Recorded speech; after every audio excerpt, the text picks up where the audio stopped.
Hello दोस्तों, स्वागत है आपका आपके पसंदीदा यूट्यूब प्लेटफॉर्म नोट्सबुक आईएएस पे। दोस्तों, आज हम लोग बात करेंगे रिवर सिटीज़ अलायंस के बारे में, जो कि जैसे स्वच्छ गंगा मिशन जो है चलाया जा रहा था, उसमें यह आखिर रिवर सिटीज़ अलायंस है क्या।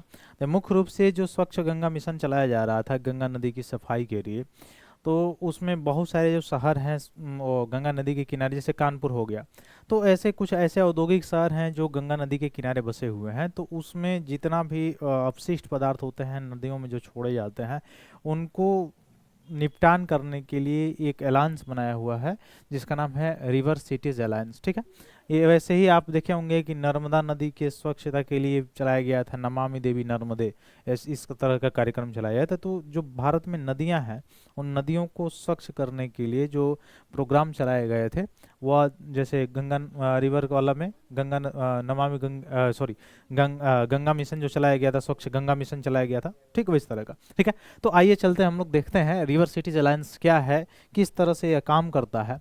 तो राष्ट्रीय स्वच्छ गंगा मिशन ने भारत के शहरों में क्षमता निर्माण, ज्ञान साझाकरण और विशेषज्ञ मार्गदर्शन के माध्यम से नदी संवेदनशील शहरी नियोजन। अब नियोजन क्या होता है, शहरी नियोजन क्या होता है, जैसे जितना भी अपशिष्ट होता है, अपशिष्ट जैसे मान लीजिए कि शहर है, अर्बन एरिया है, तो वहाँ पे जितने भी नाले वगैरह होते हैं, पानी वगैरह होती हैं, वो सब जब जाता है तो उसको किस तरह प्रबंधन करके उसमें छोड़ा जाए, उस प्रोसेस को कहा जाता है शहरी नियोजन। को बढ़ावा देने के लिए नदी शहर गठबंधन के लिए एक मास्टर प्लान मंजूरी दिया गया है जिसका नाम है रिवर सिटीज अलायंस। ठीक है, तो रिवर सिटीज अलायंस क्या है, वही राष्ट्रीय स्वच्छ गंगा मिशन के तहत ऐसे शहरों में क्षमता निर्माण, ज्ञान साझाकरण कैसे कैसे, मैंने एक जिला अगर एक शहर में ऐसा कुछ हो रहा है जिसके तहत पे नदी जो है उसको स्वच्छ क्लीन बनाने के लिए कोई प्रोग्राम चलाया जा रहा है जिसमें सफलता हासिल की गई है, वो सबसे साझा करना है एक मंच पे। ठीक है, अब आगे अगर हम देखेंगे तो नदी नहर गठबंधन वो क्या है, तो इसकी आप देखेंगे कि इसकी संकल्पना भारत में नदी शहरों को अपनी नदियों के साथ सहजीवी संबंध बनाए रखने के लिए मदद करने के लिए की। अच्छा, भारत में सबसे बड़ा नहर परियोजना आपने सुना होगा, इंदिरा गांधी नहर परियोजना है। ठीक है, तो 2021 में अगर आप देखेंगे तो 30 नदी शहरों के साथ लॉन्च किया गया था इसको, किसे, नदी शहर गठबंधन को लॉन्च किया गया था। ठीक, अब ये आरसीए अब 145 से भी ज्यादा शहरों में विस्तृत हो चुका है। तो 30 शहरों में 2021 में शुरू हुआ था, 145 शहरों से भी ज़्यादा जो है एक्सपेंडेड हो चुका है। वर्तमान में अगर आप देखेंगे तो इसका प्रबंधन जल शक्ति मंत्रालय के अंतर्गत किया जाता है। तो याद रखिएगा, मंत्रालय कौन सा है, जल शक्ति मंत्रालय है। और इसके तहत राष्ट्रीय स्वच्छ गंगा मिशन और आवास और शहरी मामलों के मंत्रालय के तहत भी राष्ट्रीय शहरी मामलों के संस्थान ये द्वारा इसका जो है कार्यान्वयन किया जा रहा है। शहरी नदी प्रबंधन योजनाओं के निर्माण का समर्थन करता है।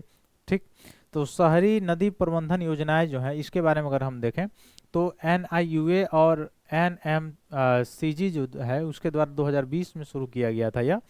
और मुख्य रूप से इसकी रूपरेखा नदियों के शहरी प्रबंधन में पर्यावरण, आर्थिक और सामाजिक आयाम पर विचार सुनिश्चित करने के लिए, ताकि नदियों में जो पानी है वह दूषित न हो, उसके लिए ये सारी चीज़ें बनाई गई थी। 5 शहर मुख्य रूप से, जैसे मैंने पहले बताया, कानपुर हो गया, अयोध्या हो गया, छत्रपति संभाजी नगर जो हो गया, मुरादाबाद, बरेली, यह सब सारी चीज़ों में विकसित किया गया इन शहरों में, जिसमें छत्रपति संभाजी नगर के खाम नदी, तो याद रखिएगा यह खाम नदी कहाँ पे, छत्रपति संभाजी जो नगर है उसके किनारे, किसकी नदी के किनारे है, खाम नदी के किनारे है। पुनरुद्धार मिशन को विश्व संसाधन संस्थान से वैश्विक मान्यता इसमें प्राप्त हुई है, तो ये याद रखिएगा। वैसे आपसे पूछा सकता है कि कानपुर किस नदी के किनारे है, तो गंगा नदी के किनारे है। वैसे ही अगर आपसे पूछा जाए कि अयोध्या जो है किस नदी के किनारे है, तो सरयू नदी के किनारे है। ठीक ना, तो ये सारी चीज़ें हैं। तो यही मुख्य रूप से था जो अलायंस बना हुआ है। फिर मिलते हैं हम लोग अपने अगली क्लास में, तब तक के लिए बहुत बहुत धन्यवाद दोस्तों, जय हिंद।